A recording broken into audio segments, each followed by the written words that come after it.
जरा फिर से कहना।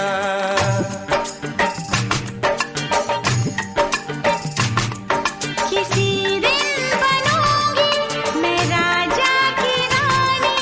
जरा फिर से